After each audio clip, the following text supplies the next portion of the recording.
IELTS listening. Hi, Tony. Thanks ever so much for coming. You know we've been asked to organise something for John's farewell. Yeah, sure. It's about time we started working out details. Exactly. We don't want to leave it so late that it's double the work. Right. Do you want me to take notes? Oh, that'd be great, thanks. Right.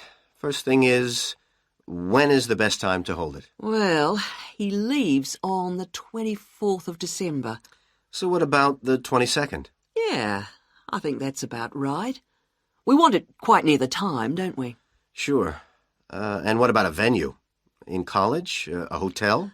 I think a hotel will probably work out rather expensive. And I've been looking at the college dining room. That seems pretty reasonable. Fine. Yeah, why not? And then we ought to be thinking about invitations. Who mustn't we forget to invite? Well, obviously John and his wife. Right. And the director. Uh-huh. The office staff. Yep. And all the teachers and all the students. Anyone else? Faculty heads? No, better draw the line. I don't think it's necessary. Yeah, you're right. I don't mind writing the invitations. When shall we get them out for? Enough time, but not too early. What about the 15th of December? Well, there are exams on the 16th. Better avoid them. 10th? Yeah, that should do it.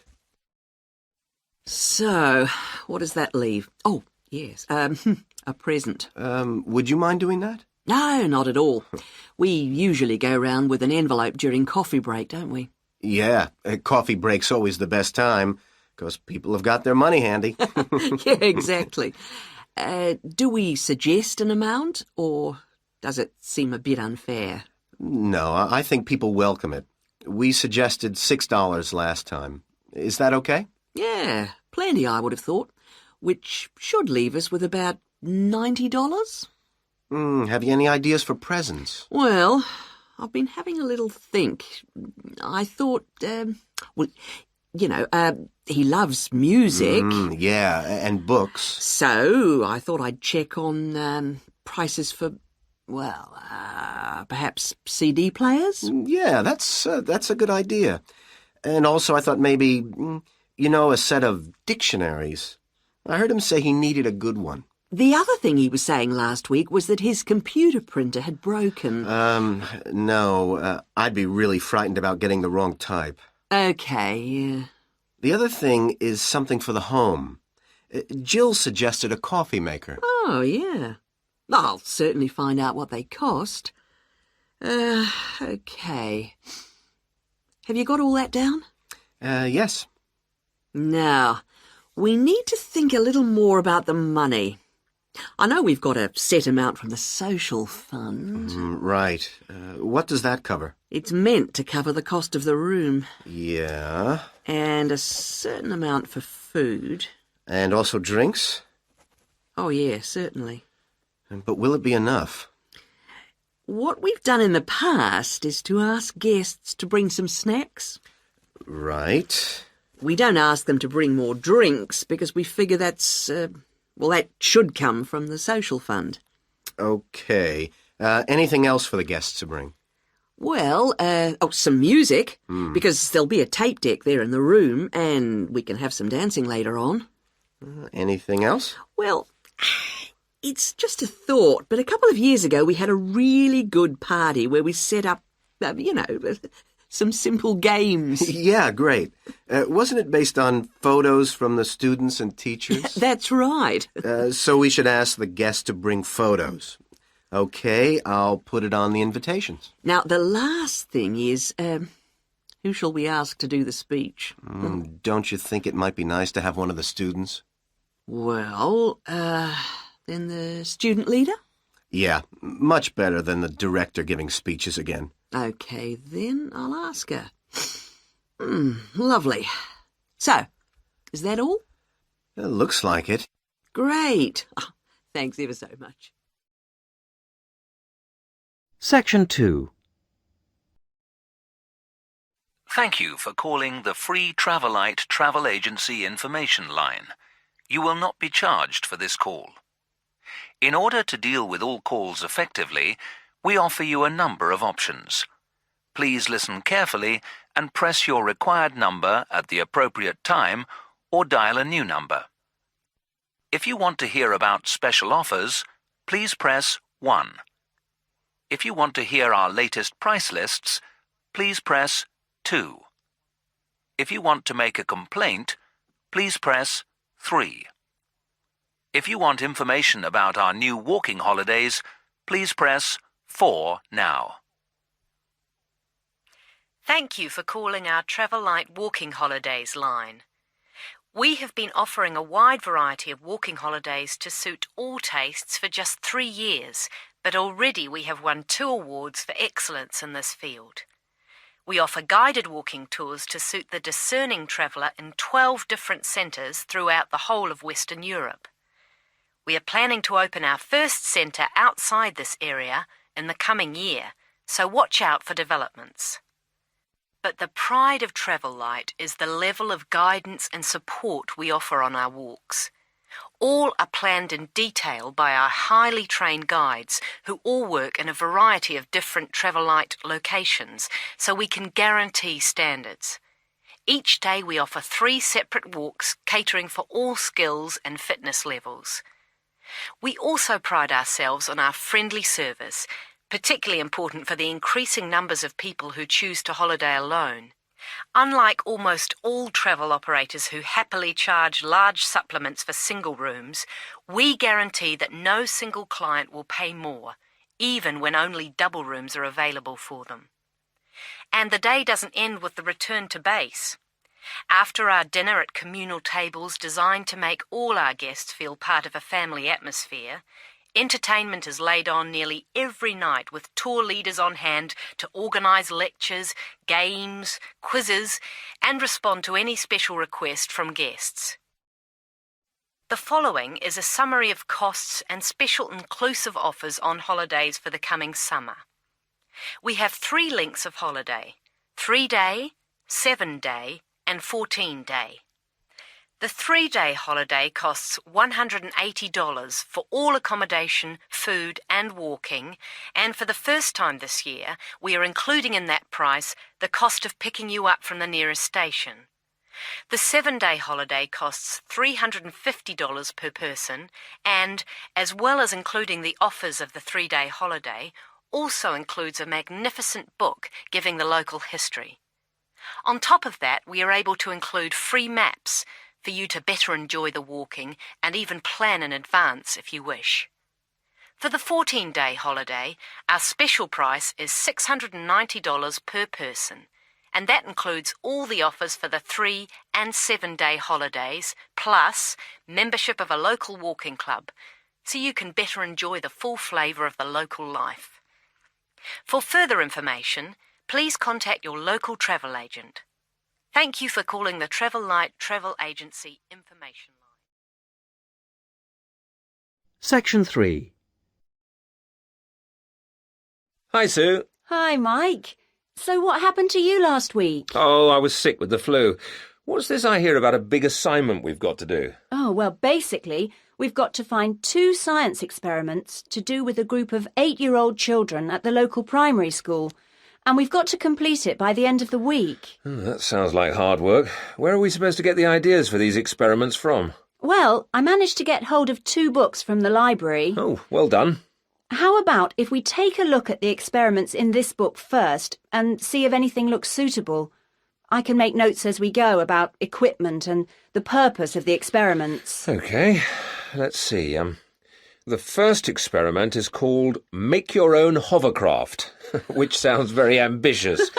Mind you, you only need 20 balloons and a table. You don't need any special engines or anything like that. What do you do with it all? You blow up the balloons and you balance the table on them. Upside down, of course, and the kids get to ride around on it.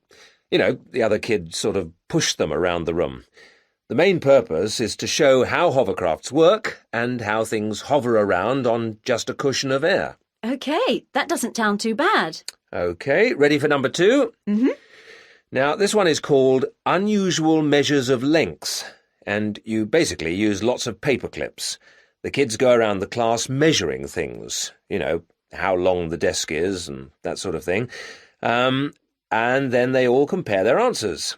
And basically, because not all paperclips are the same length, they should come up with some strange answers. It's supposed to demonstrate the importance of having fixed units of measurement. Yeah, that's not bad. OK, now for number 3, you need rock salt or copper sulphate. Oh, I'm not sure about that. Well, just put down the rock salt then. Apart from that, you only need a jar of water. And basically you dissolve lots of salt into the water and watch the crystals form. So it basically teaches the kids about growing crystals. Yeah, I suppose it would be nice to grow something. Let's move on and have a look at number 4. OK, this one is called Spinning Colour Wheel. It looks like you get some cardboard and draw a circle on it, divide it into 6 equal segments and colour each one in, using different colours, then you thread a piece of string through the middle. So we'd need some string as well. Yes, sorry, and you spin the wheel around, and if you can get it spinning fast enough, hopefully the colours all merge and show up as white. Oh, I didn't know that. What's the principle behind it? Well, it's pretty elementary physics, really. It teaches them about how white light, or ordinary light, is made up. Well, that doesn't sound too bad. Now, there's only one more left in this book, isn't there? What does that one say? Well, it's another one where they'd get to make something. Sounds very interesting. You need quite a lot of equipment, actually. A hand drill, an old record, a pin or needle, some paper, and a bolt. Go on. What do they have to do? Well, they basically make a record player. The main idea is to teach them about recording sound. But hopefully they'd also see that you need motion and an amplifier to make the sound heard. OK, well, it does sound interesting. Shall we go through all of those again and decide if any of them are going to be suitable? Right. Number 1. I thought this one sounded nice. There'd be lots of activity, and it doesn't need too much in the way of equipment. Yes, that's true, but don't you think it's a bit risky to get a group of 8-year-olds pushing each other around a classroom like that? Well, someone could get hurt. No, I don't like the sound of that one at all. Maybe you're right. What about number 2, with the paper clips? It sounds tame enough. Yes, a bit too tame, if you ask me. I think it needs to be something a bit more active and interesting than that, don't you? Yes, I suppose you're right. We won't get a very good mark if the children don't actually enjoy the experiments. And I suppose we could turn them off science for good. Well, what about the next one, number 3? Now, I quite like the idea of this one. Yes, so do I. But I seem to remember when we did it at high school, we had to wait up to a fortnight before we saw any halfway decent results. Oh, yes. Well, that won't be any good then. We'll only see the kids for 1 or 2 hours at the most. Yes, and we have to do the experiments and write up our results within a week. So that one won't do at all. OK. Well, what did you think of number 4? I like the idea of it, but do you think it will be a bit elementary for them? Well, they are only 8, you know. I know, but you know what I mean. Don't you think the activity itself is a bit babyish? Maybe you're right. They might have fun, but I mean, cutting out a circle and colouring it in. OK. Well, what about number 5? I thought this one sounded a bit too good to be true. Great equipment. Yeah. But don't you think it's a bit ambitious for this age group? I mean, I don't want to start off something and then have to abandon it if they just can't cope with it. I could see us ending up doing just about all of the work for them. I guess you're right. Oh, well, maybe we could store that idea away for later. Yep. Let's hope this second book has something better. Section 4. Today we're going to look at one of my favourite fish, the shark. As you know, sharks have a reputation for being very dangerous creatures, capable of injuring or killing humans. And I'd like to talk about sharks in Australia. Sharks are rather large fish, often growing to over 10 metres, and the longest sharks caught in Australia have reached 16 metres. Sharks vary in weight with size and breed, of course, but the heaviest shark caught in Australia was a white pointer. That weighed 795 kilograms. quite a size. Sharks have a different structure to most fish. Instead of a skeleton made of bone, they have a tough, elastic skeleton of cartilage. Unlike bone, this firm, pliable material is rather like your nose and allows the shark to bend easily as it swims. The shark's skin isn't covered with scales like other fish.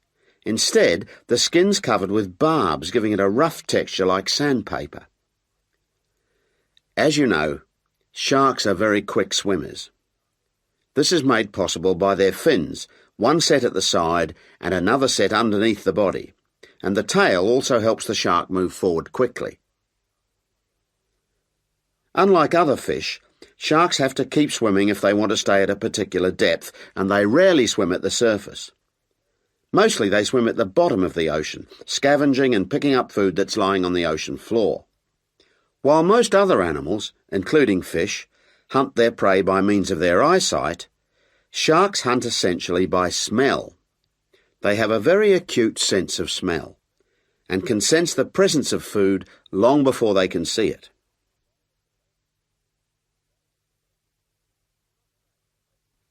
In Australia, where people spend a lot of time at the beach, the government has realised that it must prevent sharks from swimming near its beaches.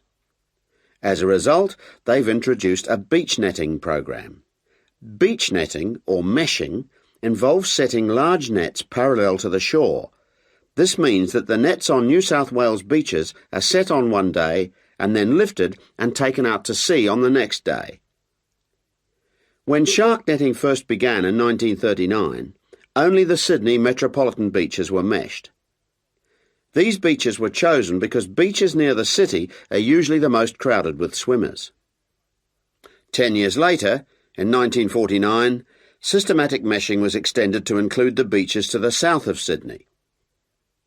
As a result of the general success of the program in Sydney, shark meshing was introduced to the state of Queensland around 1970.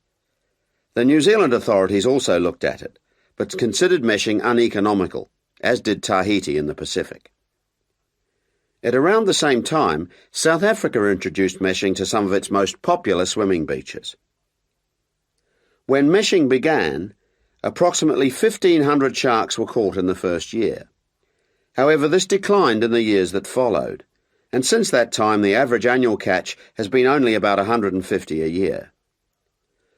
The majority of sharks are caught during the warmest months, from November to February, when sharks are most active, and when both the air and the ocean are at their maximum temperature.